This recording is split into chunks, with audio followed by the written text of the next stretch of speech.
एक समझौता आप करते हैं, अंतर्राष्ट्रीय समझौते जब किए जाते हैं तो जिस तारीख को हस्ताक्षर होता है उससे कुछ समय तक आपको छूट मिलती है। उतने समय में आप तैयारी कर लें अपने देश में उसको लागू करने की। तो भारत सरकार ने 15 दिसंबर 1994 को इसको हस्ताक्षर किया। 10 साल के लिए हमें ग्रेस पीरियड मिला, छूट मिली। वो 10 साल अभी पूरा हो गया 15 दिसंबर 2004 को। 1 जनवरी 2005 से वो सब शर्तें लागू हो जाएंगी जो कुछ गेट करार में है, WTO में है, और उन शर्तों के आधार पर देश का शासन चलेगा, देश की सरकार चलेगी, देश की पूरी व्यवस्था चलेगी। आपके देश की संसद के कहे हुए पर अब इस देश की सरकार नहीं चलेगी। आपके देश की विधानसभाएं अगर कुछ तय करें उसके अनुसार अब सरकार काम नहीं करेगी। अब जो भी सरकारें भारत में आएंगी वो किसी भी राजकीय पक्ष की हो, एक पार्टी की हो, 2 पार्टी की हो, 3 पार्टी की हो, या पार्टियों के समूहों की सरकारें हो, उनको वही करना पड़ेगा जो WTO में लिखा हुआ है, विश्व व्यापार संगठन की शर्तों में कहा गया है या गेट करार की शर्तों में लिखा हुआ है। मैं आज आपसे इस विषय पर जब बात करने आया तो मेरे साथ गेट करार की कॉपी लेके आया।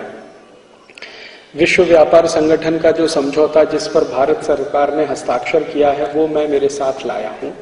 वो समझौते का जो ड्राफ्ट है वो मेरे हाथ में है। बस इतना ही मैंने किया है कि इस पे कवर चढ़ा दिया, क्योंकि ये बार बार मुझे इस्तेमाल करना पड़ता है, तो इसके ऊपर कवर है, बाकी अंदर वो पूरा का पूरा ड्राफ्ट है। ये पूरा ड्राफ्ट लगभग 576 पेज का है और इस 576 पेज के ड्राफ्ट में 2000 से ज्यादा शर्तें हैं। इन सभी शर्तों के अलग अलग अध्याय बने हुए हैं। जैसे इसमें कुल मिलाकर लगभग 28 अध्याय हैं। इस 576 पेज को 28 अध्याय में बांटा गया है। 28 चैप्टर्स हैं। अलग अलग अध्याय के अलग अलग नाम हैं। जैसे एक अध्याय है एग्रीमेंट ऑन एग्रीकल्चर, कृषि विषय का समझौता। एक अध्याय है agreement on trips, TRIPS, trips, trade related intellectual property rights, अर्थात पेटेंट, कॉपीराइट और ये जो मार्क्स के जो समझौते होते हैं, हर एक कंपनी का अपना कोई विशेष तरह का चिन्ह होता है, तो वो कॉपीराइट, पेटेंट, उस तरह के समझौते ट्रिप्स में है। इसी तरह से इसमें एक अध्याय है एग्रीमेंट ऑन सर्विसेज, सेवा के व्यापार का समझौता। इसी तरह से इसमें एक अध्याय है agreement on sanitary and phytosanitary measures. ऐसे कर करके इसमें ऐसे ही एक अध्याय है एग्रीमेंट ऑन टेक्सटाइल, ये जो कपड़े का व्यापार है उसका समझौता। तो कुल मिलाकर इसमें 28 अध्याय हैं। हर एक अध्याय अपने आप में एग्रीमेंट के जैसा है। हर एक अध्याय अपने आप में एक एग्रीमेंट के बराबर है, समझौते के बराबर है।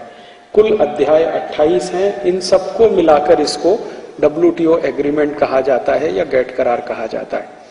ये गेट करार जब हस्ताक्षर हुआ था 15 दिसंबर 1994 को, तो हमारे देश की सरकार, उन्होंने बार बार ये कहा था कि हम इसको हस्ताक्षर नहीं करेंगे।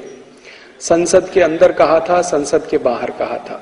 और जैसा कि मेरे पूर्व वक्ता श्री रूपेश ने कहा, 14 दिसंबर 1994 तक हमारी सरकार कह रही थी कि हम WTO पर, गेट करार पर हस्ताक्षर नहीं करेंगे। लेकिन अचानक 15 दिसंबर 1994 को ये हस्ताक्षर कर दिए गए और 16 दिसंबर को मेरे जैसे आदमी को, आपको सभी को अखबारों के माध्यम से सूचना मिली। अखबारों के माध्यम से पता चला। संसद में भी माहिती नहीं आई थी। उसके पहले भारत की सरकार के जो प्रतिनिधि थे जिन्होंने ये हस्ताक्षर किया था, उन्होंने न्यूज़पेपर्स को बताया, रिपोर्टर्स को बुलाकर कहा कि हमने वो हस्ताक्षर किया। तो बहुत सारे पत्रकारों ने उनसे पूछा कि कल तक तो आप कह रहे थे कि हम हस्ताक्षर नहीं करेंगे, अब एक ही दिन में आपने ये हस्ताक्षर करके मत परिवर्तन किया, मन बदल दिया, ऐसा कैसे हुआ? तब उन्होंने कहा था, वो बात मैं आपको कोट करना चाहता हूं, अंग्रेजी में कही गई थी, बेगर्स हैव नो चॉइस। सरकार की ओर से कहा गया था, बेगर्स हैव नो चॉइस, माने जो भिखारी होते हैं उनका अपना कोई मंतव्य नहीं होता है, उनकी कोई अपनी चॉइस नहीं होती है। माने भिखारी तो वही करता है जो भीख देने वाला कराता है। यानी आपको कोई भीख दे रहा है, आप भीख ले रहे हैं, तो भीख देने वाला जो आपसे कहेगा वही आपको करना पड़ेगा। इसका मतलब यह है बेगर्स हैव नो चॉइस। ये सरकार की तरफ से कहा गया था। हमारे देश में ऐसी परिस्थिति क्यों बनी जब हमने ये गेट करार हस्ताक्षर किया, इस पर भी मैं बात करूंगा, लेकिन वो बात करने से पहले ये गेट करार शुरू कैसे हुआ इस पर बात करता हूं, ताकि आपको इसका इतिहास भी पता हो। गेट करार की शुरुआत हुई सन 1948 में। गेट एक शब्द है अंग्रेजी का, GATT, उसका पूरा अर्थ है journal agreement on trade and tariff. Trade का मतलब आप समझते हैं व्यापार, टैरिफ का मतलब होता है बाहर से आने वाली वस्तुओं पर लगाया गया टैक्स, उसको हम टैरिफ कहते हैं। तो व्यापार और बाहर से आने वाली वस्तुओं पर लगाए गए टैक्स का एक सामान्य समझौता, इसको गेट के नाम से जाना जाता है। 1948 में यह शुरू हुआ था। इसकी शुरुआत कैसे हुई थी? दुनिया के 23 देशों ने मिलकर इसको शुरू किया था। वो 23 देशों में से भारत एक देश था। 1947 में भारत आजाद हुआ, आप जानते हैं 15 अगस्त को। 1948 में गेट शुरू हुआ। भारत शुरू से ही गेट में शामिल था, माने गेट को शुरू करवाने वाले देशों में भारत एक महत्वपूर्ण देश था। भारत के साथ और भी कई देश थे। एक देश था अमेरिका, दूसरा था ब्रिटेन, एक था फ्रांस, एक था जर्मनी। ऐसे दुनिया के 23 देशों ने मिलकर इसको शुरू किया था। इसकी शुरुआत के पहले की घटना एक बताऊं तो आपको और अच्छे से समझ में आएगा। ये क्यों शुरू किया था, जरूरत क्या थी इसकी? जरूरत ये थी कि 1945 में दूसरा विश्व युद्ध पूरा हुआ था। 1939 में दूसरा विश्व युद्ध शुरू हुआ था। 1939 से 1945 के बीच में ये जो सेकंड वर्ल्ड वॉर चला, दूसरा विश्व युद्ध चला, इसमें दुनिया के अमीर देशों की सारी अर्थव्यवस्था खत्म हो गई थी, खलास हो गई थी। अमीर देशों में आप गिनती करना चाहें तो ब्रिटेन उस समय काफी ऊपर था। ब्रिटेन के नजदीक में फ्रांस, फ्रांस के नजदीक में जर्मनी, जर्मनी के नजदीक में स्पेन, पुर्तगाल, Sweden, Switzerland, Denmark, Norway, Finland और इनके साथ अमेरिका, कनाडा, ये सब अमीर देशों की श्रेणी में आते हैं। दूसरे विश्व युद्ध में सबसे ज्यादा नुकसान हुआ था अमीर देशों को, श्रीमंत देशों को। दुनिया के जितने ज्यादा श्रीमंत देशों को नुकसान हुआ, सबसे अधिक तो दूसरे विश्व युद्ध में हुआ था। नुकसान किस स्तर पे हुआ था? इनकी पूरी अर्थव्यवस्था खलास हो गई थी। जर्मनी और फ्रांस तो इस स्थिति में आ गए थे कि वहां के लोगों की भूखमरी की हालत हो गई थी। इंडस्ट्रीज सब चौपट हो गई, कंपनियां सब बंद हो गई, लाखों लोग युद्ध में मारे गए। दूसरे विश्व युद्ध पर जिन इतिहासकारों ने काम किया है, उनका कहना है कि दूसरे विश्व युद्ध में यूरोप के कम से कम 1 करोड़ लोग मरे थे। कम से कम 1 करोड़ लोग मरे थे। दूसरे विश्व युद्ध में बहुत तबाही हुई थी और इस तबाही में पूरी अर्थव्यवस्था डूब गई थी। दूसरे विश्व युद्ध से अगर किसी को फायदा हुआ था तो वो एक ही देश था, उसका नाम था अमेरिका। अमेरिका को बहुत फायदा हुआ था, अमेरिका का कोई नुकसान नहीं हुआ था। नुकसान नहीं हुआ, उसका कारण क्या था? सबसे बड़ा कारण यह था कि दूसरा विश्व युद्ध अमेरिका की जमीन पर नहीं लड़ा गया। दूसरे विश्व युद्ध में जो जमीन इस्तेमाल की गई, जो स्थान था युद्ध का, जो बैटल फील्ड था, जो वॉर फील्ड था, वो यूरोप था। और यूरोप में भी सेंट्रल यूरोप था, केंद्रीय यूरोप जिसको कहा जाता है। वेस्टर्न यूरोप भी थोड़े आजकल कह सकते हैं। सबसे ज्यादा लाभ अमेरिका को 2 कारण से हुआ। एक तो अमेरिका की जमीन पर युद्ध नहीं हुआ था, दूसरा अमेरिका को लाभ इस युद्ध में यह हुआ था कि अमेरिका की हथियार बनाने वाली बड़ी बड़ी कंपनियों को जबरदस्त ऑर्डर्स मिले थे दूसरे विश्व युद्ध में। जर्मनी ने जो हथियार इस्तेमाल किए फ्रांस के खिलाफ या ब्रिटेन के खिलाफ, वो सारे के सारे हथियार अमेरिका ने बेचे। और दूसरी तरफ जर्मनी के खिलाफ ब्रिटेन और फ्रांस ने जो हथियार इस्तेमाल किए, वो भी अमेरिका ने बेचे। माने अमेरिका दोनों तरफ हथियार सप्लाई करने वाला सबसे बड़ा देश था। अमेरिका की ये जो बड़ी बड़ी कंपनियां हैं, जिनके नाम कभी कभी आप अखबारों में पढ़ते हैं, जैसे General Motors, GM, Ford, IBM, रेक्सॉन, रेथियोन, एक्सॉन, ऐसी ITT, कॉपर कोनेकॉट, ऐसी अमेरिका की जो बड़ी बड़ी कंपनियों के नाम अक्सर आप सुनते हैं, ये सब हथियार बनाने वाली बड़ी कंपनियां हैं। इन हथियार बनाने वाली कंपनियों को जबरदस्त मुनाफा हुआ था। इन्होंने जो मित्र देश थे, मित्र देश माने ब्रिटेन के साथ मिलकर जर्मनी के खिलाफ लड़ने वाले देशों को मित्र देश कहा जाता था। जर्मनी के साथ मिलकर लड़ने वाले देशों को शत्रु देश कहा जाता था। तो मित्र देशों को भी हथियार अमेरिका बेच रहा था, शत्रु देशों को भी हथियार अमेरिका बेच रहा था। अमेरिका की 10 उंगलियां घी में थी और 10 पैर की उंगलियां घी में थी, 20 उंगलियां घी में थी, ऐसा कह सकते हैं। तो दूसरे विश्व युद्ध का सबसे बड़ा लाभ किसी एक देश को हुआ तो अमेरिका को, और सबसे बड़ा नुकसान जिन देशों को हुआ, यूरोप के देशों को, France, Germany, Sweden, Switzerland, Denmark, Norway, Britain आदि आदि देशों को। जिन देशों को नुकसान हुए उन देशों ने आपस में बैठकर कुछ समझौते किए। उनमें से एक समझौता यह था कि युद्ध अब समाप्त हुआ है, हमको आगे बढ़ना है, तो एक दूसरे को सहयोग करना सीखना चाहिए। तो यूरोप के देशों ने आपस में मिलकर एक दूसरे को सहयोग करने के लिए एक समझौता किया, जिसको नो वॉर पैक्ट कहा जाता है। वो समझौता यूरोप के देशों ने इस तरह से किया कि हम भविष्य में कभी भी एक दूसरे के खिलाफ युद्ध नहीं लड़ेंगे, क्योंकि युद्ध के भयंकर दुष्परिणाम उन्होंने देखे थे। तो युद्ध नहीं लड़ेंगे ऐसा समझौता उन्होंने कर लिया, और वो समझौता आज तक कायम है। यूरोप के देशों ने 1945 के दूसरे विश्व युद्ध के बाद आपस में 2004 की तारीख में कोई युद्ध नहीं लड़ा है। 1945 से सन 2004 के बीच में यूरोप के देशों ने एक दूसरे के खिलाफ कोई युद्ध नहीं लड़ा है। लेकिन आश्चर्य की बात यह है कि 1945 से सन 2004 के बीच में दुनिया में 345 युद्ध हुए हैं। 345 युद्ध हो चुके हैं। लेटेस्ट युद्ध जो है वो इराक का है।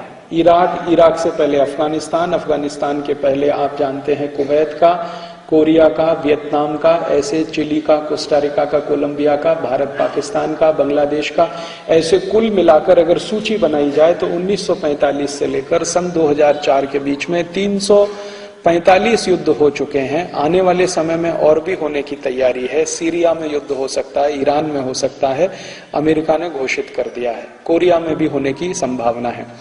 तो युद्ध तो लगातार हो रहे हैं। 1945 के बाद दुनिया में कोई शांति स्थापित नहीं हुई है, काफी युद्ध हो रहे हैं, लेकिन यूरोप की जमीन पर नहीं हो रहे हैं। ध्यान देने की बात यह है। क्यों? क्योंकि यूरोप के देशों ने आपस में समझौता किया हुआ है कि हम एक दूसरे के खिलाफ लड़ेंगे नहीं। लेकिन ये जो दूसरे विश्व युद्ध के बाद से दुनिया में युद्ध हो रहे हैं, इन युद्धों में अभी फायदा किसको हो रहा है? अभी फायदा अमेरिका और यूरोप दोनों को बराबर बराबर हो रहा है। 1945 के दूसरे विश्व युद्ध में पूरा फायदा सिर्फ अमेरिका को हुआ। 1945 के बाद जो 345 युद्ध दुनिया में हुए हैं, उसमें फायदा यूरोप को भी हो रहा है, अमेरिका को भी हो रहा है। कैसे हो रहा है? यूरोप की बड़ी बड़ी कंपनियां हथियार बना रही हैं और दुनिया के देशों को बेच रही हैं। अमेरिका की भी कंपनियां भी हथियार बना रही हैं, दूसरे देशों को बेच रही हैं। अगर आप ध्यान से अखबार पढ़ते हैं तो 2-3 दिन पहले आपने देखा होगा, अमेरिका की एक बड़ी कंपनी जो F-16 विमान बनाती है, फाइटर प्लेन, उसने पाकिस्तान को बेचना शुरू किया है। परिणाम क्या निकलेगा? भारत भी वही खरीदेगा, क्योंकि भारत को पाकिस्तान से डर है, पाकिस्तान को भारत से डर है। तो अमेरिका ने पाकिस्तान को बेचना शुरू किया तो भारत सरकार भी खरीदेगी। थोड़े दिन के बाद पाकिस्तान सरकार और ज्यादा खरीदेगी तो भारत सरकार और ज्यादा खरीदेगी। तो अमेरिका का दोनों देशों में व्यापार चल गया हथियार बेचने का, F-16 प्लेन बेचने का। और F-16 का फाइटर प्लेन कोई कॉलगेट का पेस्ट नहीं है जो 10-20 रुपए में बेचा जाए। ये तो ऐसा फाइटर प्लेन है जो अरबों डॉलर में बिकता है और उसमें मुनाफा हजारों प्रतिशत में होता है। ऐसे ही तरीके से हथियार बेचने के काम किए जाते हैं। एक देश को देना, फिर पड़ोसी देश अपने आप खरीदेगा, उसको देना तो उसका पड़ोसी अपने आप खरीदेगा, फिर उसको देना तो उसका पड़ोसी अपने आप खरीदेगा। तो हथियारों की एक अंधी दौड़ पूरी दुनिया में जो चल रही है दूसरे विश्व युद्ध के बाद, उसका सबसे बड़ा लाभ अमेरिका और यूरोप को हो रहा है। ये लाभ जो है इतना अधिक है कि इन दोनों इलाके में, अमेरिका और यूरोप के इलाके में पिछले 50 साल में अभूतपूर्व समृद्धि आई है। 50 साल पहले का यूरोप का अध्ययन अगर आप करें और अमेरिका का अध्ययन करें तो पिछले 50 साल में यूरोप और अमेरिका की पर कैपिटा इनकम, प्रति व्यक्ति आमदनी हजारों गुनी बढ़ी है सिर्फ इन युद्धों के होने से, क्योंकि उनको भयंकर हथियार बेचने के रास्ते खुल गए हैं। तो इस तरह से दुनिया चल रही है। और ये युद्ध किस तरह से किए जाते हैं या करवाए जाते हैं, एक छोटा उदाहरण आपको देता हूं। आपको बिल्कुल स्पष्ट समझ में आएगा कि हथियार बेचने के लिए क्या क्या किया जाता है दुनिया में। 1989 में 1979 में अमेरिका का एक अखबार है, उसका नाम है वॉशिंगटन पोस्ट। उसमें एक न्यूज आई, खबर आई जुलाई के महीने में 16 तारीख को, 16 जुलाई 1989 को, 16 जुलाई 1979 को अमेरिका का बहुत बड़े पैमाने पर बिकने वाला अखबार वॉशिंगटन पोस्ट, उसके फ्रंट पेज पे मुख्य पृष्ठ पे एक खबर छपी। खबर ये थी कि इराक और ईरान नाम के दो देश, पड़ोसी देश, इनके बीच में एक क्षेत्र है, दो देशों के बीच में एक क्षेत्र है, उसको अरबी भाषा में शत अल अरब कहते हैं। तो शत अल अरब नाम का जो क्षेत्र है ईरान और इराक के बीच में, इसमें भयंकर मात्रा में तेल छुपा हुआ है। ये खबर वॉशिंगटन पोस्ट के फ्रंट पेज पर छप गई। अब ये खबर जब छपी तो दोनों देशों की सरकार के कान खड़े हो गए और उन्होंने देखना शुरू किया कि ये जो शत अल अरब नाम का क्षेत्र है इसमें इतना अधिक तेल है। और खबर जब छपी तो उसमें रेफरेंस दिया गया कि अमेरिका के जो सैटेलाइट अंतरिक्ष में घूम रहे हैं उनसे मिली जानकारी के अनुसार, तो और ज्यादा विश्वास हो गया। इसमें अविश्वास का कोई कारण ही नहीं। तो ईरान और इराक दोनों देशों की सरकार के कान खड़े हुए और दोनों देशों ने यह कहना शुरू किया कि ये जो शत अल अरब है जहां पर ज्यादा मात्रा में तेल छुपा हुआ है ये हमारा है। दोनों ने क्लेम करना शुरू किया। ईरान ने क्लेम किया, इराक ने क्लेम किया। जब दोनों देशों ने एक ही क्षेत्र पर अधिकार जताना शुरू किया तो झगड़ा होना स्वाभाविक था। तो इनका झगड़ा यूनाइटेड नेशन में गया। संयुक्त राष्ट्र तो इसीलिए बनाया गया है, दो देशों के आपस के झगड़ों का निपटारा करने के लिए। लेकिन आप जानते हैं संयुक्त राष्ट्र काम करता है अमेरिका के इशारे पर। पूरी तरह से वो अमेरिका का जेब में रहने वाला संगठन हो गया है। अमेरिका किसी भी देश पर अगर हमला करने का फैसले तो संयुक्त राष्ट्र उसको पलट नहीं सकता, जैसा कि अभी आपने इराक के केस में देखा। इराक के केस में संयुक्त राष्ट्र के द्वारा बनाई गई रिपोर्ट ये कहती है कि इराक के पास कोई न्यूक्लियर वेपन नहीं है। अमेरिका कहता है, संयुक्त राष्ट्र कहता है नहीं है। तो संयुक्त राष्ट्र ने कहा कि हम इराक के खिलाफ युद्ध की अनुमति नहीं दे सकते। अमेरिका ने कहा तुम बाजू में बैठो, हम युद्ध शुरू करते हैं।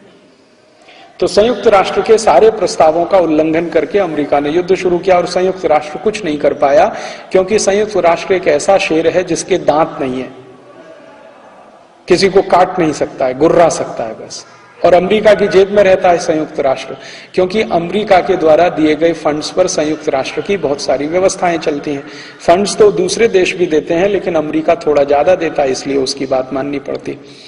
तो इसी तरह से 1989 में जब यह घटना घटित हुई तो संयुक्त राष्ट्र में मामला गया। संयुक्त राष्ट्र के प्रतिनिधियों ने इसमें कोई फैसला नहीं दिया, लिहाजा दोनों देशों ने एक दूसरे के खिलाफ युद्ध करने का तय कर लिया। जब फैसला नहीं हो पाया झगड़े का तो ईरान और इराक एक दूसरे के खिलाफ लड़ने लगे। वही टाइम में सद्दाम हुसैन इराक का प्रेसिडेंट बना और इसको अमेरिका ने प्रेसिडेंट बनवाया, क्योंकि अमेरिका द्वारा समर्थित एक पार्टी है इराक में, उसका नाम है बाथ पार्टी, जिसका वो लीडर था सद्दाम हुसैन। तो बाथ पार्टी को सत्ता में लाने का काम अमेरिका ने करवा दिया। सद्दाम हुसैन को लीडर बनाने का काम अमेरिका ने करा दिया। जिस समय सद्दाम हुसैन लीडर बना इराक का, उस समय ये पढ़ाई करता था, लॉ का स्टूडेंट था, सेकेंड ईयर में पढ़ता था बगदाद यूनिवर्सिटी में। अमेरिका से इसकी बहुत नजदीकी रही सद्दाम हुसैन की। तो अमेरिका ने पैसा देकर, समाचारों में काफी कुछ उसके बारे में अच्छी बातें लिखकर लीडर बना दिया और सद्दाम हुसैन लीडर होके प्रेसिडेंट हो गया। प्रेसिडेंट होने के बाद उसने अमेरिका के कहने पर ईरान के खिलाफ युद्ध शुरू कर दिया। इधर अमेरिका ने सद्दाम हुसैन को हथियार बेचना शुरू किया, उधर अमेरिका ने ईरान को भी हथियार बेचना शुरू किया। दोनों देशों ने भरपूर हथियार खरीदे और एक दूसरे के खिलाफ इस्तेमाल किए। 10 साल तक यह युद्ध होता रहा ईरान और इराक का। लाखों लोग इसमें मारे गए और हजारों करोड़ डॉलर के हथियार इसमें खर्च हो गए। 10 साल के बाद फिर क्या हुआ, जब अमेरिका की कंपनियों ने भरपूर हथियार बेच लिए और उनके सारे खजाने खाली हो गए, गोडाउन्स खाली हो गए, तब अमेरिका ने दोनों देशों से कहा कि अब शांति वार्ता करो। 10 साल तक युद्ध कराया, फिर कहा अब शांति वार्ता करो। तो शांति वार्ता कराने के लिए एक विशेष सत्र बुलाया गया यूनाइटेड नेशन का, उसमें दोनों देशों को साथ बिठाया गया और उनको ये कहा गया कि अगर आपके इस क्षेत्र में तेल है तो तेल की खोज कर लो, मिलेगा तो आधा आधा बांट लो। है ना, कितना सरल है। लेकिन 10 साल के बाद जब युद्ध हो गया, हथियार बिक गए, सब कुछ हो गया, खजाने खाली हो गए, तो दोनों देशों को साथ बिठाकर कहा गया कि भाई तेल है तो खोज लो, मिले तो आधा आधा बांट लो, इसमें परेशानी क्या।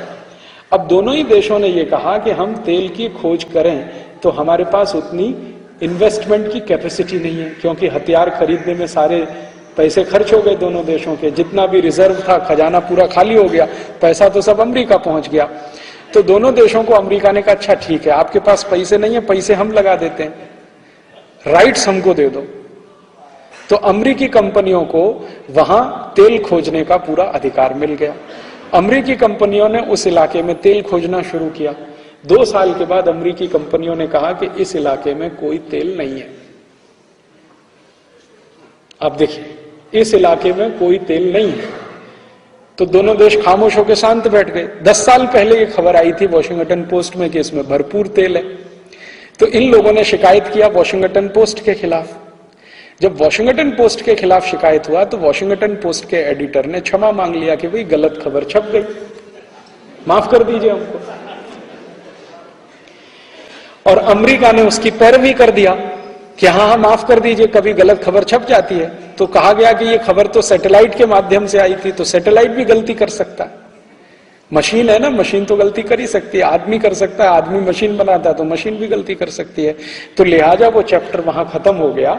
लेकिन खूबसूरती इस पूरी दुर्घटना की ये रही कि दोनों देश एक दूसरे की जान के दुश्मन हो गए। एक ही कौम को मानने वाले, एक ही मजहब को मानने वाले, एक साथ अल्लाह की प्रार्थना करने वाले लोग एक दूसरे की जान के दुश्मन हो गए, और इतने जान के दुश्मन हो गए कि उनके बंटवारे हो गए और झगड़े शुरू हो गए, वो आज तक रुके नहीं।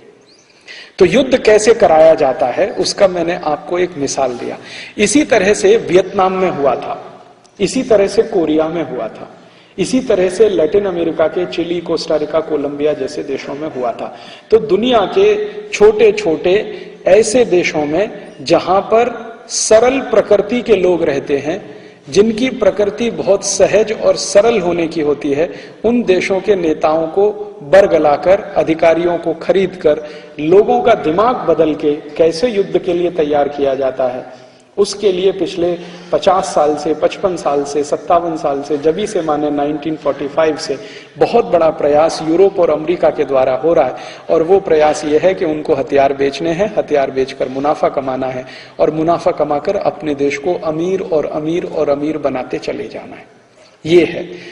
अब आपको इस घटना से एक बात समझ में आनी चाहिए, जो मैं आपके दिमाग में लाने की कोशिश कर रहा हूं, कि यूरोप और अमेरिका की अर्थव्यवस्था में सबसे बड़ी कमाई, इनकम अगर कहीं से होती है तो हथियारों की बिक्री से होती है।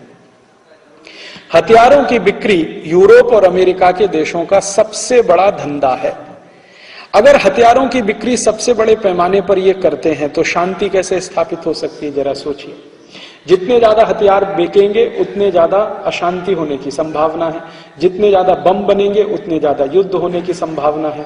तो मजे की बात यह है कि यूरोप और अमेरिका के देश सबसे ज्यादा हथियार बेचते हैं और सबसे ज्यादा दुनिया में शांति की बात करते हैं, सबसे ज्यादा।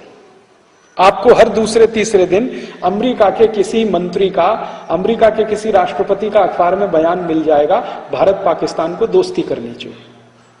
आता है ना अक्सर, कभी स्ट्रॉप टॉलबोट आके बोल जाता है, कभी उनकी वो कोई महिला आके बोल जाती है, कोंडोलिसा राइस आके बोल जाती है, कभी जॉर्ज बुश स्टेटमेंट दे देता है, कभी बिल क्लिंटन देता था कि भारत पाकिस्तान को दोस्ती करनी चाहिए। ये वो लोग कहते हैं जो दुनिया में सबसे ज्यादा हथियार बनाते हैं, बेचते हैं, और हथियारों का अंतिम उद्देश्य एक ही होता है, युद्ध और युद्ध। सबसे ज्यादा अशांति पैदा करने वाले जो देश हैं दुनिया में, वही शांति की बात करके आपको, मुझको, सबको मूर्ख बनाते रहते हैं। और हम सब सीधे साधे भोले भाले लोग मूर्ख ही बनते रहते हैं।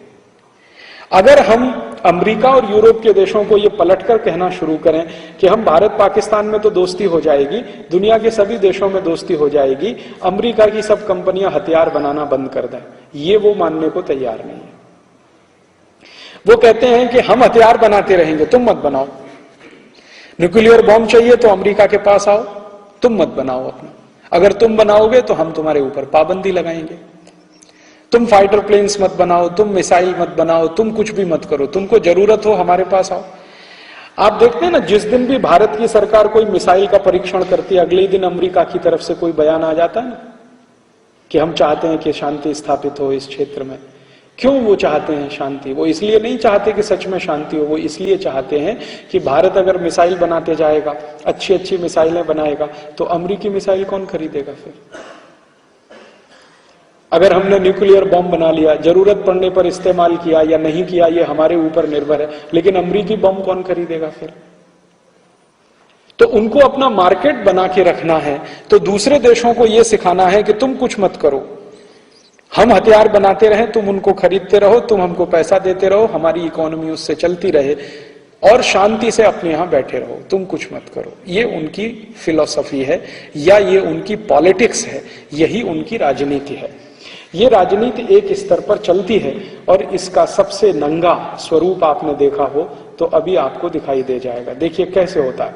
यूरोप के कुछ देशों ने इराक युद्ध का विरोध किया, आपको मालूम है, फ्रांस ने किया, लेकिन आपको यह मालूम है कि इन्होंने हथियार बेचने से अपने को पीछे नहीं रखा। उन्होंने कहा युद्ध नहीं होना चाहिए, लेकिन युद्ध हुआ और हथियार बिके तो हथियार बेचने में आ गए। फ्रांस भी आगे है, जर्मनी भी आगे है, ब्रिटेन भी आगे है। और ये नूरा कुश्ती होती है, एक हिंदी शब्द होता है नूरा कुश्ती, बाहर दिखाना कि सच में दो पहलवान लड़ रहे हैं, अंदर से दोनों एक ही है। यूरोप और अमेरिका कभी एक दूसरे के दुश्मन नहीं है। आपको और मुझको बताने के लिए कभी कभी दुश्मनी का नाटक करते हैं, जैसे फ्रांस और जर्मनी ने अमेरिका का बहुत विरोध किया इराक युद्ध के विरोध में, लेकिन वास्तविकता में अंदर खाने क्या हुआ, फ्रांस ने भी हथियार बेचे, जर्मनी में भी हथियार बेचे, ब्रिटेन ने भी हथियार बेचे, अमेरिका ने भी हथियार बेचे। अरबों डॉलर के हथियार अभी इराक हमले के समय इस्तेमाल हुए। इसी तरह अफगानिस्तान में हुआ। तो युद्ध की जो राजनीति है ये पूरी दुनिया में सबसे ज्यादा मुनाफा देने वाली राजनीति है यूरोपियन देशों को और अमेरिका को। ये एक बात।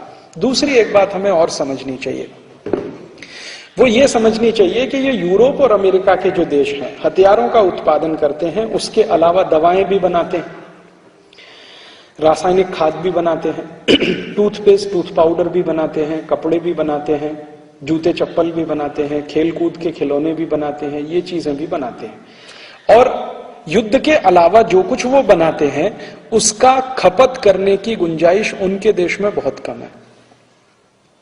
अर्थात अमेरिका और यूरोप के देशों में युद्ध के हथियारों के अलावा जितनी चीजों का उत्पादन होता है उनकी खपत उनके यहां सबसे कम होती है। कारण क्या है? यूरोप और अमेरिका की आबादी बहुत कम है। यूरोप की कुल आबादी अगर आप गिनना शुरू करें तो गिनिए, फ्रांस की आबादी 6.5 करोड़, ब्रिटेन की आबादी 6.5 करोड़ के आसपास, जर्मनी की आबादी लगभग 5 करोड़, 5.25 करोड़, स्वीडन की आबादी 1 करोड़ के आसपास, स्विट्जरलैंड की आबादी 1 करोड़ से कम, डेनमार्क, नॉर्वे, फिनलैंड, तीनों की आबादी 1 करोड़ से कम। ये सभी देशों की कुल आबादी बहुत कम है। यूरोप के सब देशों को एक साथ इकट्ठा कर दो तो भारत के एक प्रदेश से छोटे हैं, उत्तर प्रदेश। हमारे अकेले उत्तर प्रदेश की आबादी 18 करोड़, 18 कोटि। तो इन देशों की आबादी बहुत कम है। आबादी कम होने से कंजम्पशन कम है, उत्पादन तो बहुत है लेकिन उपभोग उसका उतना नहीं है। और अमेरिका की आबादी अगर आप कुल मिला के देखो तो 27 करोड़। तो 27 करोड़ अमेरिका की आबादी और यूरोप के देशों की कुल आबादी अगर ये जोड़ दिया जाए तो ये दुनिया का कुल मिला के ज्यादा से ज्यादा बैठेगा तो 40-50 करोड़ के आसपास का एरिया है। इससे ज्यादा यहां लोग नहीं रहते। तो इनके यहां लोग तो बहुत कम रहते हैं और दुनिया में इस समय अगर कुल मिला के देखा जाए तो 650 करोड़ लोग रहते हैं। 650 करोड़ में से मात्र 50 करोड़ लोग यूरोप और अमेरिका। तो इनके यहाँ समस्या क्या होती है कि ये टूथपेस्ट बनाते हैं इस हिसाब से कि 100 करोड़ लोग इस्तेमाल करें, टूथ पाउडर बनाते हैं इस हिसाब से कि 100 करोड़ लोग इस्तेमाल करें, कोई भी चीज बनाते हैं इस हिसाब से कि 100 करोड़ लोग इस्तेमाल करें, लेकिन उनके यहाँ इस्तेमाल करने वाले लोगों की संख्या बहुत कम है। तो इनके यहाँ होता यह है कि उत्पादन तो बहुत हो जाता है, खपत उसकी होती नहीं है। और इन्होंने एक ऐसा आर्थिक सिद्धांत अपनाया हुआ है जिसमें यह कहा जाता है कि उत्पादन बढ़ाते जाओ, बढ़ाते जाओ, बढ़ाते जाओ, बढ़ाते जाओ, बढ़ाते जाओ। अरे खपत होती नहीं है तो उत्पादन बढ़ाने से फायदा क्या? तो कहते हैं कि खपत बढ़ाने के लिए दूसरे देशों में माल अपना बेचते जाओ, बेचते जाओ, बेचते जाओ। तो माल बने अमेरिका और यूरोप में और बिके दूसरे देशों में जाकर। तो इनकी कोशिश क्या रहती है यूरोप और अमेरिकी देशों की कि ये माल जो भी पैदा करें दूसरे देशों में इनका माल बिकता रहे और ज्यादा से ज्यादा इनका माल बिकता रहे। इसके लिए ये कुछ भी साम दाम दंड भेद हर तरह की नीति अपनाने के लिए लगे रहते हैं। अमेरिका में पैदा हुआ माल यूरोप के देशों में पैदा हुआ माल भारत में बिके, पाकिस्तान में बिके, बांग्लादेश में बिके, और पड़ोसी हमारे कोई भी देश फिलीपींस में बिके, इंडोनेशिया में बिके, मलेशिया में बिके, सब देशों में उनका माल ज्यादा से ज्यादा बिके क्योंकि उनके यहां अपना माल बिकने की गुंजाइश कम है। तो इस कोशिश में ये लगे रहते हैं। अब जब कोई देश अपने अतिरिक्त माल को, जिसको सरप्लस कहते हैं, सरप्लस प्रोडक्ट्स को दूसरे देश में जबरदस्ती बेचने की कोशिश करेगा तो झगड़ा होना स्वाभाविक है। तो यूरोप और अमेरिका के देश जब जबरदस्ती अपना माल दूसरे देशों में ले जाकर बेचने की कोशिश करते रहे हैं तो आपस में झगड़े होते रहे हैं। इन झगड़ों का निपटारा करने के लिए गेट नाम की एक संस्था बनी 1948 में, journal agreement on trade and tariff. झगड़े क्या है? अमेरिकी और यूरोप के देश चाहते हैं कि भारत में सारा माल उनका बिके, भारत के लोग चाहते हैं कि भारत में उनका माल बिके। अब झगड़ा होगा। पाकिस्तान में चाहते हैं अमेरिकी और यूरोप के देश के हमारा सब माल बिके, लेकिन पाकिस्तान के लोग चाहते हैं कि पाकिस्तान में पाकिस्तानी माल बिके। इंडोनेशिया में चाहते हैं अमेरिकी और यूरोपियन देश के हमारा सबसे ज्यादा माल बिके, लेकिन इंडोनेशिया के लोग चाहते हैं कि हमारे देश में हमारा माल बिके। तो इसमें झगड़े होना स्वाभाविक है। तो ये झगड़ों का निपटारा कैसे हो, इसके लिए एक संस्था बने, संगठन बने। यही संस्था और संगठन का नाम रख दिया गैट। ये बन गया 1948 में। मैंने आपसे कहा कि भारत इसके बनाने के समय मेंबर रहा, अमेरिका भी इसमें मेंबर था, फ्रांस भी था, जर्मनी भी था, ब्रिटेन भी था। 23 देशों ने मिलकर इसको बनाया। बाद में क्या हुआ, धीरे धीरे धीरे धीरे और भी देश इसमें शामिल हो गए। बाद में कुछ 35 देश आए, 4-5 साल के बाद और 10-12 देश आए। ऐसे करते करते करते करते आज इसमें 126 देश शामिल हैं। दुनिया में देशों की संख्या है 204 और उसमें से 126 शामिल हैं गैट नाम के संस्था के अंदर या समझौते के अंदर।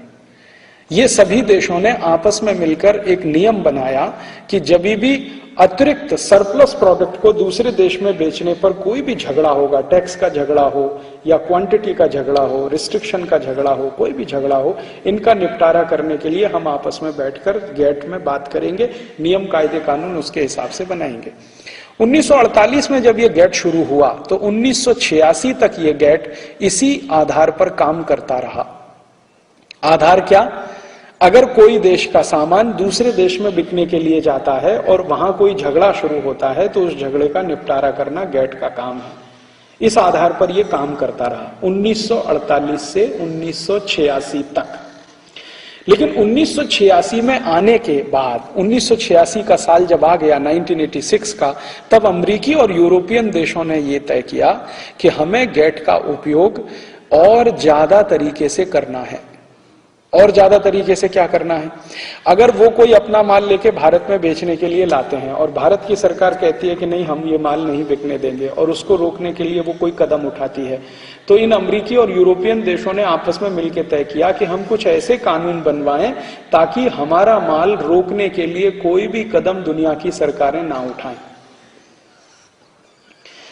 अक्सर ये झगड़े होते थे, अमेरिका का कोई माल भारत में आया, हमारी जरूरत नहीं है, सरकार ने उस पर टैक्स लगा दिया। उदाहरण के लिए अमेरिका के देशों से संतरा भारत में बिकने के लिए आया, हम भारत में भरपूर मात्रा में संतरा पैदा करते हैं और हमारे पास कोई आवश्यकता नहीं है अमेरिकी संतरा खाने की, हमें जरूरत भी नहीं है, हमारे विदर्भ में बहुत अच्छा संतरा होता है।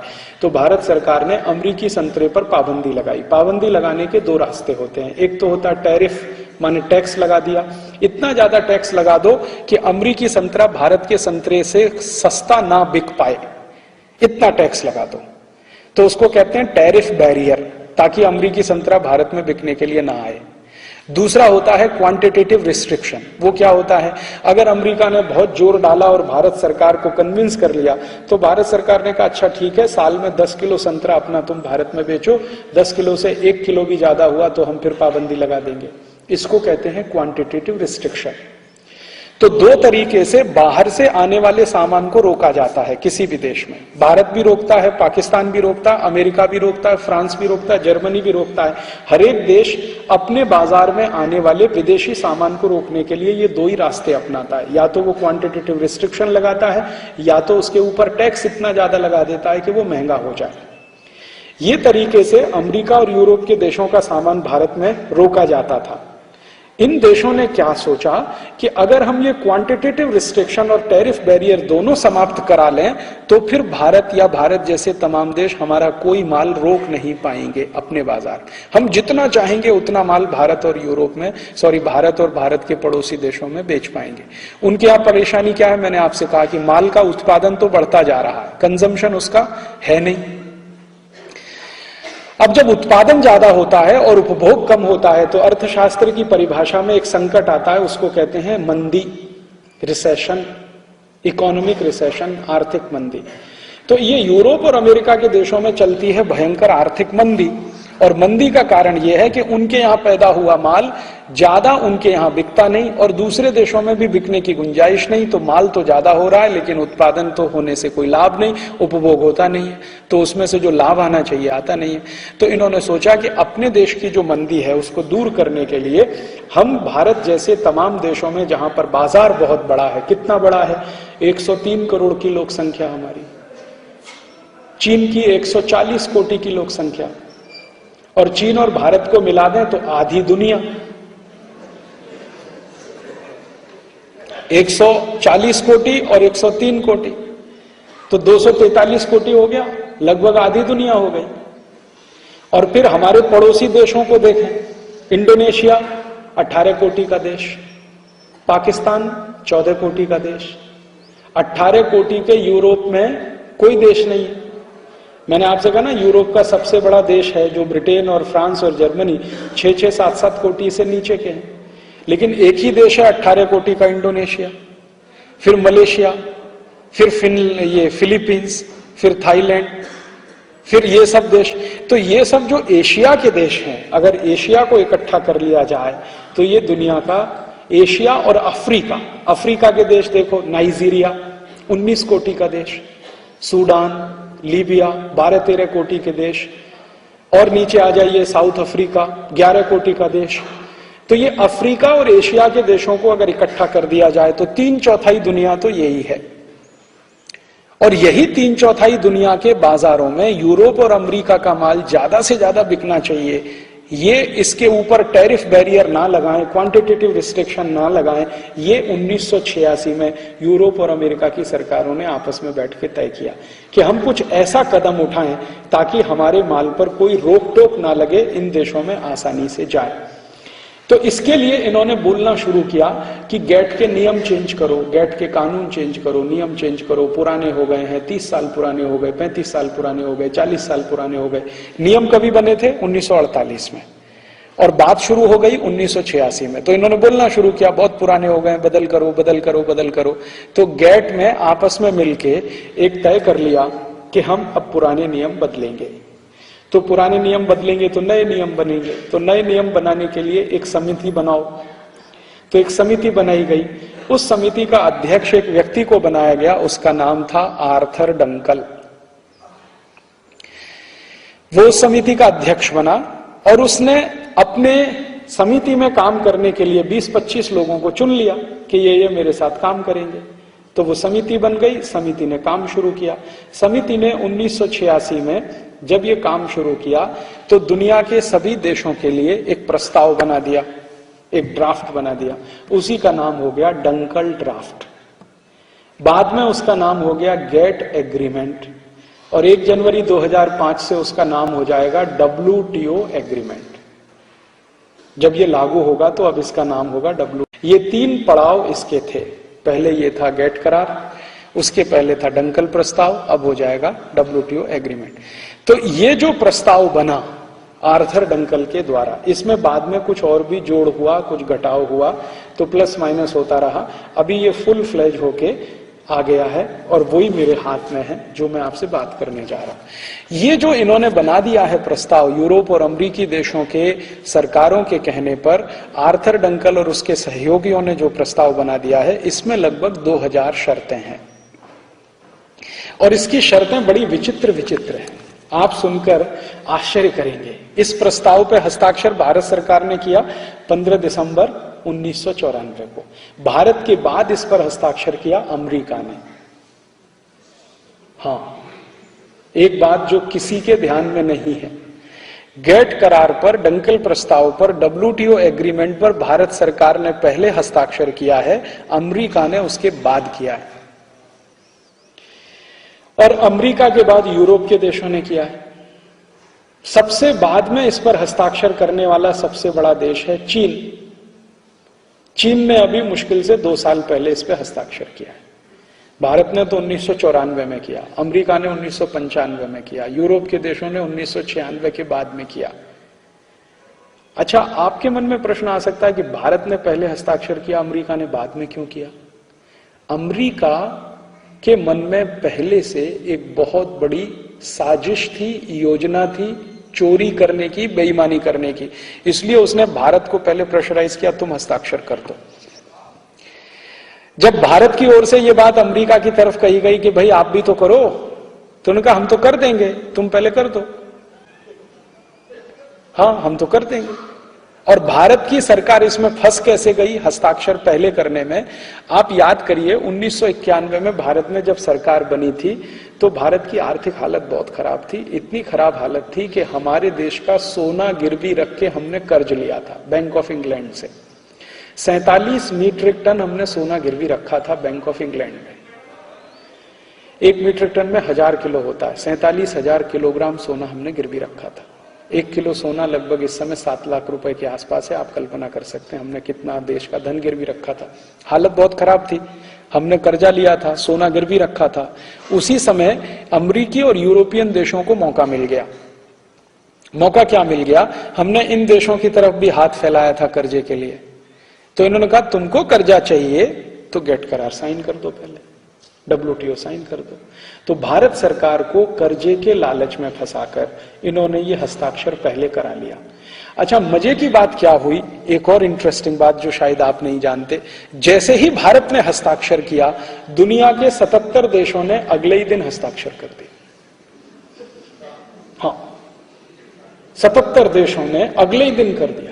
भारत ने 15 दिसंबर को किया 1994, 16 दिसंबर 1994 को दुनिया के 77 देशों ने हस्ताक्षर किया। ये देश कौन थे? Indonesia, Malaysia, Philippine, Sri Lanka, Bangladesh, Pakistan, Nigeria, Kenya, Somalia, Ethiopia, south Africa, ये सब देशों ने किया। जब इन देशों से यह पूछा गया कि तुमने हस्ताक्षर क्यों किया, तो उन्होंने कहा जी भारत ने किया तो हमने कर दिया। हाँ, बिल्कुल स्पष्ट उनका यही कहना था, जी भारत ने किया तो हमने कर दिया। तो भारत ने क्या किया और तुमने क्यों किया? तो वो कहते थे जी भारत सरकार ने किया है तो कुछ सोच समझ के ही किया होगा, हमको इसमें सोचने की भी फुर्सत नहीं है, जरूरत भी नहीं है। अच्छा, इन सब देशों ने ये जो कहा इसमें उनका कोई दोष नहीं है। कारण क्या है कि ये जो 77 देश थे ना, इनका लीडर था भारत। हाँ, ये देशों को दुनिया में कहा जाता है G77। तो ये जो G77 थे, इनका था लीडर भारत। 94 में भारत G77 का अध्यक्ष था, प्रेसिडेंट था। तो जब प्रेसिडेंट ने साइन किया तो नीचे मेंबर तक सबने साइन कर दिया। इन्होंने न सोचा ना विचारा कि हमको क्या होगा, हमको क्या होगा, हमको क्या होगा। उन्होंने क्या कहा, जो भारत को होगा वो हमको होगा, ऐसा हो गया। बाद में G77 के देशों के कुछ लोगों ने जब इसको देखना, पढ़ना, समझना शुरू किया, तब उनको लगा कि ये तो बहुत बड़ा धोखा हो गया। और अब यही G77 में 25-26 ऐसे देश हैं जो गेट को रद्द करने के लिए अभियान चला रहे हैं। उनमें एक है सोमालिया, एक है इथियोपिया, वेस्ट इंडीज बहुत छोटा सा देश है, देश नहीं कहना चाहिए, द्वीपों का समूह है वेस्ट इंडीज, वो बहुत बड़ा अभियान चला रहा है, गेट को रद्द होना चाहिए। और लास्ट कॉन्फ्रेंस जब हुआ था गेट का, तो सबसे बड़ा विरोध उन्होंने ही किया था, वेस्ट इंडीज के प्रतिनिधियों ने। अब वो कह रहे हैं कि भाई धोखा हो गया, हमने देखा नहीं, हमने सोचा नहीं, समझा नहीं, हम तो भारत के ऊपर निर्भर थे, भारत की सरकार ने भी ना देखा, ना सोचा, ना समझा, साइन कर दिया। भारत की सरकार का प्रॉब्लम क्या था? Beggars have no choice, sign करो। हमको कर्ज लेना है तो कर्ज की शर्त लगा दी उन्होंने, शर्त लगा दी तो ये साइन कर लिया। अब जब भारत ने हस्ताक्षर कर दिया, उसके बाद अमेरिका ने हस्ताक्षर किया, क्यों वो आपको मैं बताता। अमेरिका ने क्या किया कि जैसे ही हस्ताक्षर हुआ उसके तुरंत बाद अमेरिका ने अपना संविधान में परिवर्तन कर लिया, अमेरिकन कॉन्स्टिट्यूशन में उन्होंने चेंज किया। और ये चेंज किया बिल क्लिंटन ने, बिल क्लिंटन के समय में, बिल क्लिंटन ने नहीं, अमेरिका की संसद ने चेंज। उन्होंने परिवर्तन क्या किया, अमेरिकी संविधान में एक प्रावधान डाल दिया जो पहले नहीं था, 1994 के पहले वो नहीं था।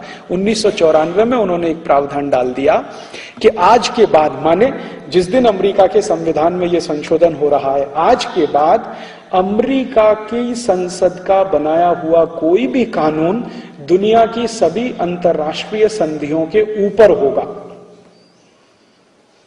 इसको अंग्रेजी में उन्होंने कहा, always American law will prevail, always American constitution will prevail, always American parliament will be the supreme.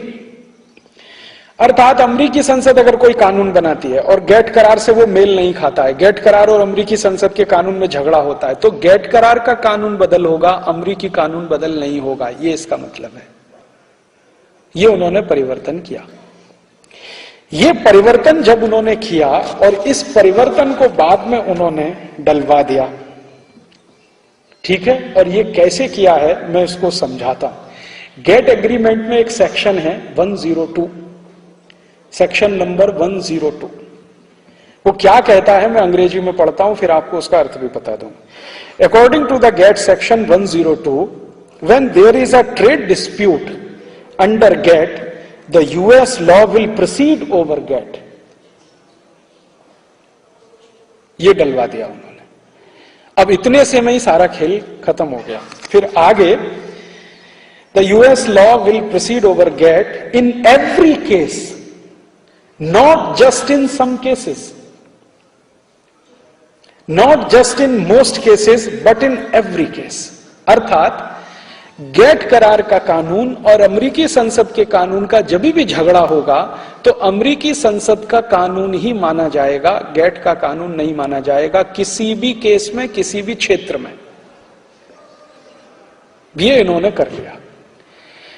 अगर अमेरिका ये पहले करता 94 के पहले, तो भारत को भी मौका मिल जाता ये करने का, और भारतीय सरकार भी अपने संविधान में संशोधन कर लेती और भारत के संविधान में ये डाल दिया जाता कि भारत का संविधान और गेट करार में जब भी झगड़ा होगा, then always Indian constitution will prevail. या हम भी ये कर सकते थे, always Indian constitution will proceed over GATT issues. हम भी ये कर सकते थे, कानून के लिए कर सकते थे, संविधान के लिए कर सकते थे।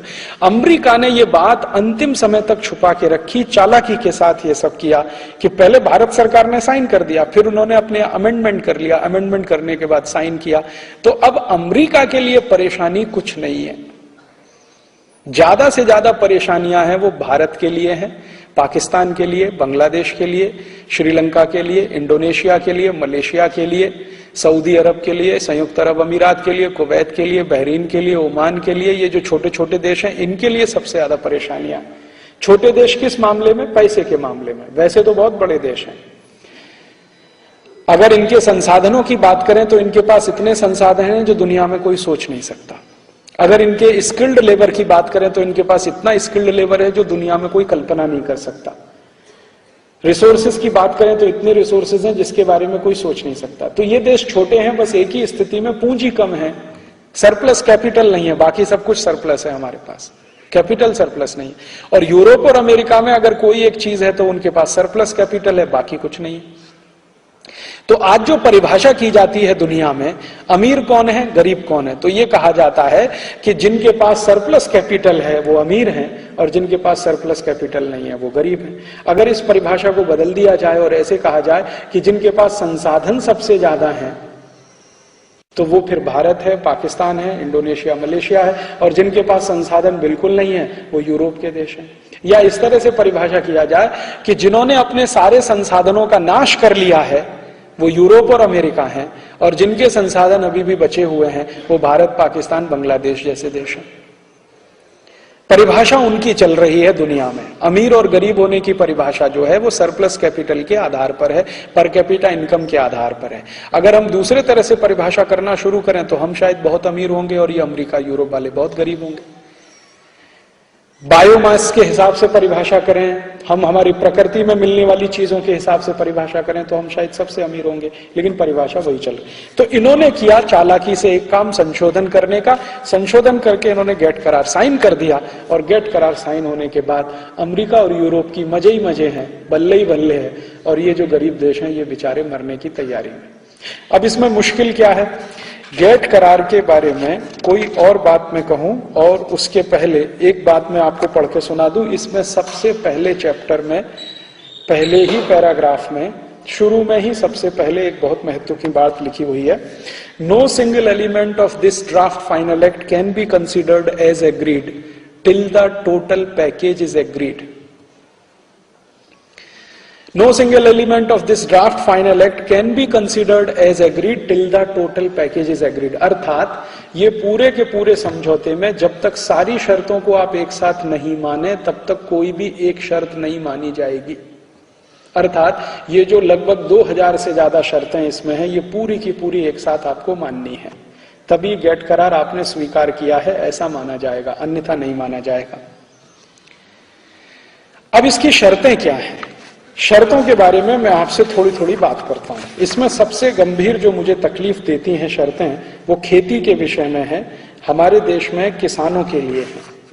इसमें है एक एग्रीमेंट ऑन एग्रीकल्चर।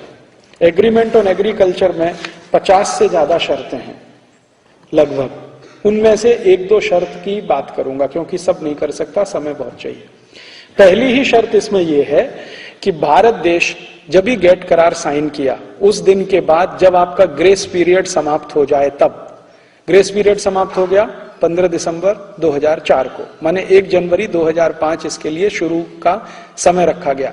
तो 1 जनवरी 2005 से ये शर्तें आपको लागू करनी है। शर्तें क्या है? पहली शर्त ये है, अंग्रेजी में है, बहुत लंबा है, शॉर्ट में, सरल भाषा में, हिंदी में बात करता हूं। पहली शर्त यह है कि आप 1 जनवरी 2005 के बाद भारत के किसानों को, हमारे देश के शेतकरी बांधवों को मिलने वाली सब तरह की सहायता बंद करिए। सहायता माने सरकार के द्वारा मिलने वाली सहायता।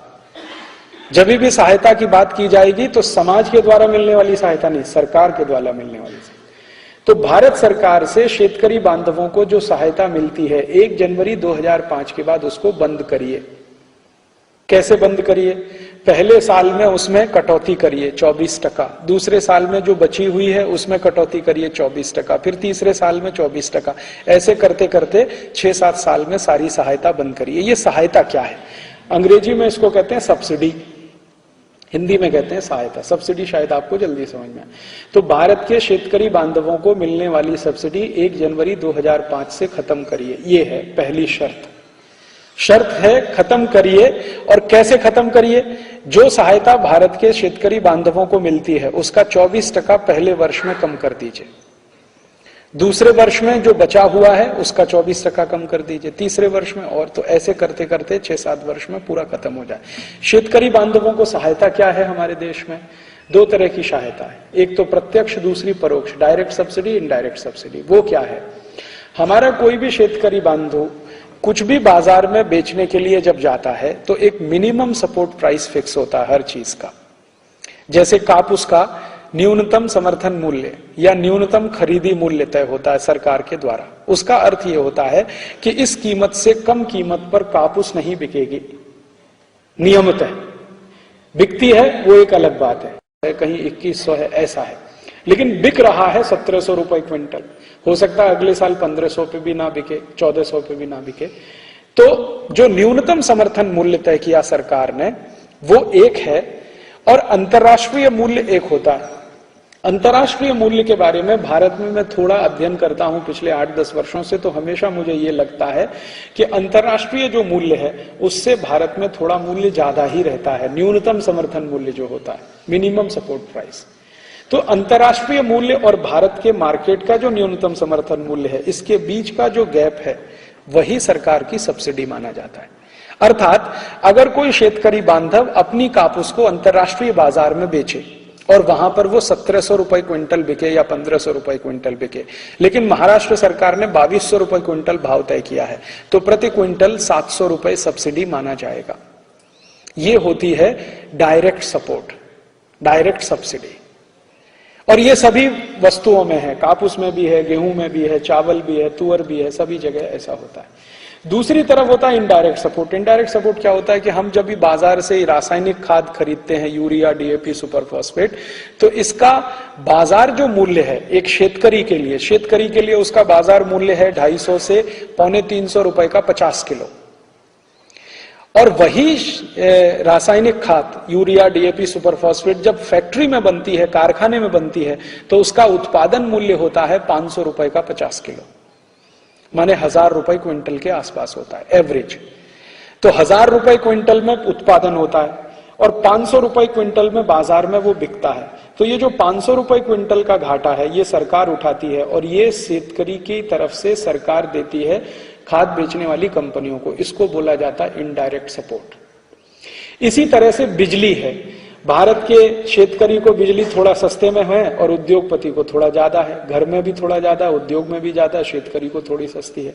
इसी तरह से बीज के क्षेत्र में होता है, बियारण में होता है, सब जगह। तो एक होता है इनडायरेक्ट सपोर्ट, एक है डायरेक्ट सपोर्ट। अब गेट करार की शर्त यह है कि 1 जनवरी 2005 के बाद आप ये सब खत्म करिए, डायरेक्ट सपोर्ट भी खत्म करिए, इनडायरेक्ट सपोर्ट भी खत्म करिए, डायरेक्ट सब्सिडी खत्म करिए, इनडायरेक्ट सब्सिडी खत्म करिए। और भारत सरकार को WTO की काउंसिल ने एक कैलकुलेशन करके अभी भेज दिया है कि 1 साल के अंदर आपको कहां कहां सब्सिडी कितनी कम करनी है। तो भारत सरकार ने वो कैलकुलेशन, मेरे पास अभी मैंने देखा 2-3 दिन पहले, भारत देश के एक बहुत उच्च स्तर के अधिकारी के हाथ में वो था, बेंगलोर में मैं था, तो उसने मुझे दिखाया कि देखो राजू भाई ये कैलकुलेशन आया है। तो वो कैलकुलेशन में उन्होंने बताया है कि भारत की सरकार 1,16,000 कोटी रुपए की सब्सिडी कुल मिलाकर दे रही है अलग अलग मदों में। ये आपको कम करनी है। अब सब्सिडी कम करनी है तो इसका परिणाम क्या है? इसका सीधा परिणाम यह है, सबसे पहला परिणाम यह होगा, यूरिया, डीएपी, सुपर फॉस्फेट की सब्सिडी अगर कम होती है तो उसकी कीमत बढ़ना शुरू होगी। अभी जो मैंने आपसे कहा कि 500 रुपए क्विंटल पे यूरिया बिक जाता है, वो 1000 रुपए क्विंटल हो सकता है। और बाजार में जिस तरह से टैक्सेस बढ़ रहे हैं तो वो 1200 रुपए क्विंटल भी हो सकता है। कभी को डीजल पेट्रोल का भाव और बढ़ जाए तो और महंगा हो सकता है, क्योंकि यूरिया, डीएपी, सुपर फॉस्फेट आप जानते हैं पेट्रोलियम बाई प्रोडक्ट है। तो क्रूड ऑयल की कीमत बढ़ते हैं तो इनका भी कीमत बढ़ने लगता है। तो यूरिया, डीएपी, सुपर फॉस्फेट महंगा होगा सब्सिडी खत्म होने से। एक दूसरा, जब ये सब्सिडी इनडायरेक्ट खत्म होगी और डायरेक्ट भी खत्म होगी, डायरेक्ट सब्सिडी खत्म होगी, तो सरकार जो न्यूनतम समर्थन मूल्य घोषित कर रही है अंतरराष्ट्रीय बाजार से थोड़ा ज्यादा, ये नहीं कर पाएगी। अर्थात अंतरराष्ट्रीय बाजार में जिस कीमत पर कापूस बिक रही होगी वही कीमत पर महाराष्ट्र की सरकार भी कापूस की खरीदी कर सकेगी, थोड़ा भी ज्यादा कीमत पे नहीं ले पाएगी वो। अब मान लीजिए अंतरराष्ट्रीय बाजार में कापूस का भाव 1500 रुपए क्विंटल हो जाए, तो अगले साल महाराष्ट्र में भी यही भाव पे सरकार को कापूस खरीदनी पड़ेगी। अगर सरकार ने नहीं खरीदा तो गेट करार का उल्लंघन किया तो आपके खिलाफ मुकदमा चलेगा। मुकदमा चलेगा तो उसके लिए कुछ कंडीशन है कि आपको ये पेनल्टी, ये पेनल्टी, ये पेनल्टी, ये जुर्माना, ये जुर्माना, ये जुर्माना। तो अर्थात कहने का मतलब यह है कि अगले वर्ष से भारत की सरकार किसी भी शेतकरी बांधव को कोई मदद ज्यादा नहीं कर पाएगी। ज्यादा कीमत पे कापूस नहीं खरीद पाएगी, ज्यादा कीमत पे धान नहीं खरीदेगी, ज्यादा कीमत पे गेहूं नहीं खरीदेगी। अंतर्राष्ट्रीय बाजार का भाव जो है ना, उसी पे खरीदा जाएगा। अब अंतर्राष्ट्रीय बाजार का भाव हमेशा गिरा रहता है, मैंने आपसे थोड़ी देर पहले कहा। गिरा रहता है क्यों? क्योंकि अंतर्राष्ट्रीय बाजार में अमेरिका और यूरोप की खेती उत्पन्न जितने आते हैं, एग्री प्रोडक्ट्स जितने आते हैं, उन पे सब्सिडी बहुत ज्यादा होती है, इसलिए उसकी कीमत हमेशा गिरी रहती है। अमेरिका में सबसे ज्यादा सब्सिडी शेतकरी बांधवों को ही मिलती है। एक वर्ष में अमेरिका के शेतकरी बांधवों को लगभग 400 अरब डॉलर की सब्सिडी है, $400 बिलियन। और यूरोप के देशों में भी सबसे ज्यादा सब्सिडी शेतकरी बांधवों को है। जापान में भी सबसे ज्यादा सब्सिडी शेतकरी बांधवों को है। तो उनके देशों में चूंकि